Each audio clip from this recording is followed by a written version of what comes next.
জায়গা এখানে, সেটা হচ্ছে যে আমরা আগের ইতিহাস বা উদাহরণ যদি লক্ষ্য করি, সেই জায়গা থেকে একটু প্রসঙ্গটা আনতে চাই যে আমরা দেখেছি যে টার্কি বাংলাদেশের একটি দলকে, জামাত ইসলামকে তারা ফান্ডিং করে, সেই অভিযোগটা আছে। বিভিন্ন পত্রিকা, ইন্টেলিজেন্সের বিভিন্ন জায়গায় লেখালেখিও হয়েছে, এরকম তথ্য সামনে এসেছে।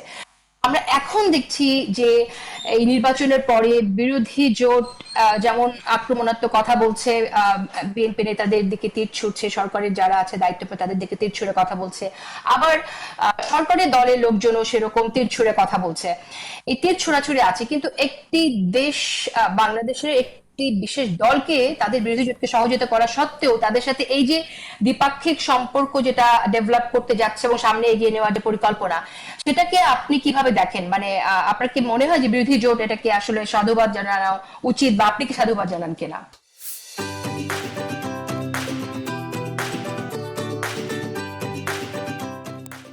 প্রথম কথা হচ্ছে, আপনি যেটা বলছেন যে জামাতকে টার্কি সহযোগিতা করে, এটা আমার কাছে কোনো বিশ্বাসযোগ্য প্রমাণ নেই। কারণ এটা এটা একটা ধরেন এটা অনেকের কাছে এটা এক ধরনের বদ্ধমূল ধারণার জায়গা, আপনার কাছেও সেটা।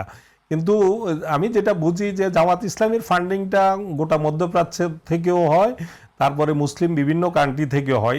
এটা কিন্তু কোনো রাষ্ট্রীয় ফান্ড থেকে হয় বলে আমার জানা নাই। কারণ এই সব দেশে জামাতের অনুসারী বহু সংখ্যক, লাখ, যদি আমি মধ্যপ্রাচ্য ধরি তাহলে লাখ লাখ তাদের জনশক্তি সেখানে রয়েছে।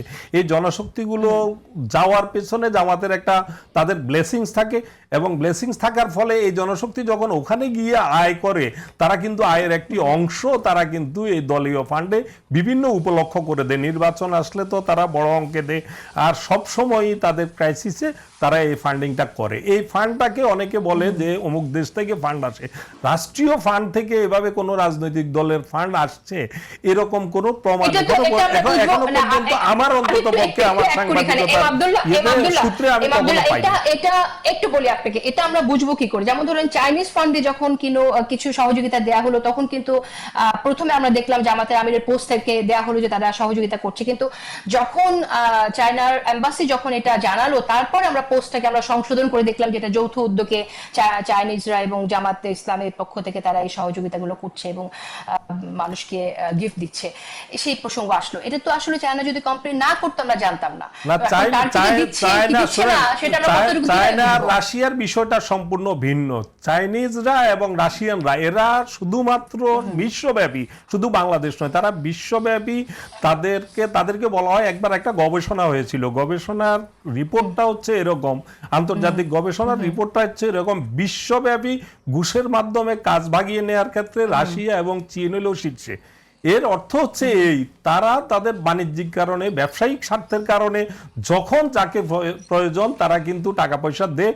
এটা হলো এই দুটি দেশের ক্ষেত্রে এক ধরনের তাদের প্র্যাকটিস। এটার সাথে অন্যগুলো যদি একাকার করে দেন তাহলে দুটো কিন্তু একাকার করার বিষয় না। আপনি যেটা বলছিলেন মিডল ইস্ট এবং মুসলিম কান্ট্রি থেকে জামাতের ফান্ডিংটা, আমি যেভাবে বললাম, আমি যতটুকু জানি তাদের জনশক্তির মাধ্যমে আসে।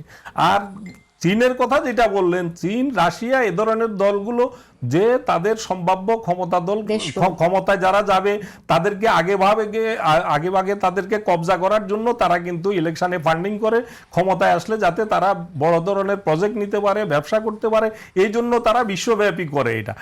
এটা শুধু বাংলাদেশে করে তা না, তারা পৃথিবীব্যাপী তাদের বাণিজ্যিক কারণে তারা এভাবে তাদের টাকা পয়সা দিয়ে বিভিন্ন দলকে ক্ষমতায় আনে, ক্ষমতা থেকে নামায়, আবার যখন তাদের সাথে সেটা পোষায় না। তো এই প্র্যাকটিসগুলো এই দুটি দেশের কিন্তু আছে।